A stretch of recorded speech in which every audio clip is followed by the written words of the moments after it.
All right, let's get into it. Today, we're going to build a fortress, but not with actual stones and stuff. We're talking about building one with smarter digital habits. We're going to cover everything from your Bluetooth connection to those shared computers at school, and by the end, you'll know how to turn your digital life into an impenetrable stronghold. So, I want you to just imagine something for a second. What if your phone or your laptop wasn't just a gadget? What if it was your own personal fortress, a castle where you are in complete command and you control all the defenses? I mean, think about it. These devices, they hold our modern day treasure, right? We're talking about all your photos, your conversations with friends, your schoolwork, basically your personal identity.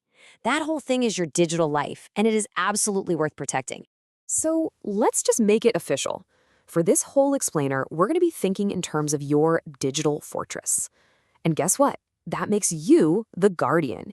You're the one in charge, the protector of all the valuable data that's held inside those walls. Okay, so every fortress needs a way to let people and supplies in and out, right? Well, in our digital fortress, one of the main gates is your Bluetooth connection. So let's talk about how to properly guard that drawbridge. That's right, your Bluetooth is literally the drawbridge. And you, and only you, get to decide who gets to cross it. Now, it's fantastic for connecting your headphones or sharing files with a friend, but it can also be a wide open invitation for unwanted guests if you're not paying attention. So, what's the playbook for this gate?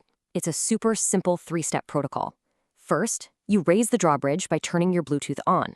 Second, you carefully permit entry, but only to devices you know and trust. And third, and this is the step almost everyone forgets, you lower the drawbridge by turning Bluetooth off when you're done. That secures the main gate completely. Simple as that. And why does this even matter? Well, think about it. Are you accepting a file from a friend for a school project? That's a trusted ally. You're welcoming them in. But what about that random connection request that pops up when you're at a coffee shop? That's a total stranger at the gate. Letting them in is a huge security risk you just don't need to take. Okay, so the drawbridge is secure. Awesome. Now, let's talk about the next layer of defense, the actual walls of your fortress. And this is where we need to talk about firewalls. So, what even is a firewall? The official definition says it's a network security system that monitors and controls all the traffic coming in and out of your network.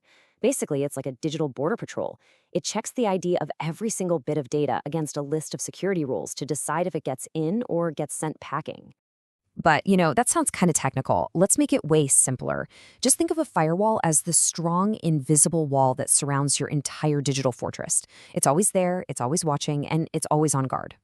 And what exactly is this invisible wall stopping? Well, it's on constant lookout for digital intruders trying to sneak in, for spies trying to peek at your private data, and for all sorts of harmful packages, like viruses and malware that are trying to breach your defenses. Your firewall is seriously your first and best line of automated defense. So far, we've really been focused on your personal fortress. But what happens when you have to use a device that isn't yours? Like, say, at school or in the library? Well, that's like visiting a friendly allied kingdom. And this is key. Remember that a school computer isn't your personal fortress. You don't make the rules there. You're a guest in a friendly territory. And that means you have a responsibility to treat it with respect and caution, just like you would if you were visiting a friend's house. So, what are the rules of engagement when you're visiting? Well, first, you follow the kingdom's laws. That means you follow all the school's computer policies. Second, don't bring in any strange packages, which means no unauthorized software downloads. And finally, and this is probably the most critical rule of all, never leave your gear behind. Always, always, always log out of your accounts when you are done. And that really brings us to our final defense mission. We've talked about guarding the drawbridge, we've talked about understanding your walls, and we've talked about how to behave in allied kingdoms. These are pretty much the fundamental rules of the digital realm. This all boils down to the ultimate code of being a digital guardian. It's a really simple but powerful principle that applies absolutely everywhere. Protect shared devices like your own.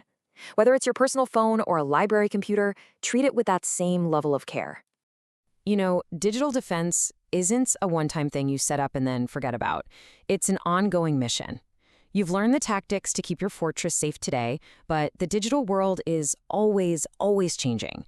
So the real question is, how will you stay vigilant and defend it tomorrow?